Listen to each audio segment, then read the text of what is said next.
글쎄요, 뭐 이런 시장 동향을 봤을 때 언제까지 이어질지라는 것들이 뭐 전망하는 입장에서 굉장히 어려울 것 같은데 네. 대략적으로 뭐 어떤 변동 요인이 없다라고 봤을 때는 언제까지 이어질 거라고 보세요? 요즘 가장 네. 궁금해하는 하나의 포인트이기도 한 것 같아요. 근데 우리가 지금 이렇게 올해 집값이 큰 폭으로 하락할 거라고 사실 상반기 때 예상하는 사람이 많지는 않았었거든요. 네. 보합 정도로 예상을 다들 이제 하는 게 대세였는데 하락이 언제까지 지속되고 멈출 것이냐 이게 가장 큰 관심사고 사실 대답하기 좀 어려운 부분이기도 합니다. 근데 지금의 하락하는 원인이 아까 금리 인상이라고 말씀을 드렸잖아요. 근데 이 금리 인상이라는 요인이 언제나 인상기 때 주택 가격을 하락시키진 않았죠. 그래서 주택 가격이 급등하는 시기에 금리 인상은 이자 부담을 안고서라도 뭐 시세 차익이 기대되면 매입을 하지만 지금처럼 계속 하락하고 있다면 굳이 이제 사지 않는 거기 때문에 금리 인상기가 일단 좀 멈추고 그리고 적어도 멈춘 상태에서 조금 다시 인하기가 올 때 아마 주택 매입을 하려는 분들이 좀 증가할 수는 있을 것 같습니다. 지금 주변에서도 굳이 투자 목적으로 주택을 매입하려는 사람들은 거의 없지만 뭐 결혼을 앞둔 분들, 뭐 신혼부부들 이렇게 꼭 필요한 주택을 좀 매입하려는 분들은 금리가 좀 인상기가 멈추면 그때 좀 매입을 하려고 한다라고 하시면서 구체적인 아파트 단지들을 보기도 하시거든요.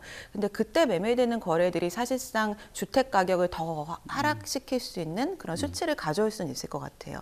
이미 좀 많이 떨어진 가격에서 이 매수 거래까지 좀 늘어나게 되면 그게 다시 매매 가격 지수에 이제 마이너스 요인으로 될 수는 있어서 금리 인상기가 사실 국내보다 이제 글로벌에서 보는 게 좀 더 비관적이더라고요. 뭐 인상을 하는 게 나쁜 요인이라고 이제 가정을 한다면 그래서 국내에서는 대부분 상반기 정도, 그러니까 내년 상반기 정도까지가 금리 인상기라고 보는 시각이 좀 더 많은 것 같은데 이제 미국이나 뭐 유럽에 있는 글로벌 금융 기업들과 좀 얘기를 해보면은 내년 1년 내내 오른다라는 말씀들 많이 하시고요.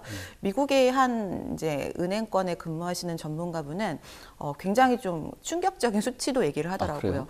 미국의 기준금리가 두 자리 숫자까지 갈 수도 있다라고 나는 생각한다. 뭐 이런 얘기까지 좀 끔찍하다. 예, 회의 중에 들은 적이 있어서 이제 글로벌에서 보는 시각은 금리가 정말 물가를 잡기 위해서 계속해서 뭐 예전에 미국 같지 않게 미국답지 않게 뭐 다른 나라가 이렇게 좀 어려워지더라도 계속 올릴 가능성도 있겠구나라는 생각이 들어서 좀 더 금리 인상에 대해서 보수적으로 접근할 필요가 있다라고 좀 판단이 돼요. 그래서 금리 인상기를 일단 저는 내년 1년 정도를 계속해서 좀 예상을 하고 있고요.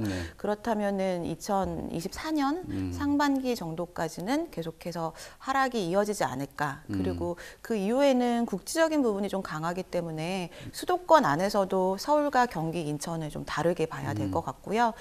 서울처럼 지금 공급이 굉장히 부족한 지역들은 하락이 이제 가다가 다시 반등을 좀 빨리 할 수는 있겠지만 인천 같은 경우는 특히 이제 올해부터 이제 하락이 굉장히 본격화되고 있잖아요. 그래서 내년이랑 그 후년에는 더욱 더 심각하게 뭐 공급 물량이 많기 때문에 하락기를 겪게 될 거라서 그렇게 좀 지역별로 좀 다르긴 하겠지만 2024년도 상반기 정도까지를 좀 예상하고는 있습니다.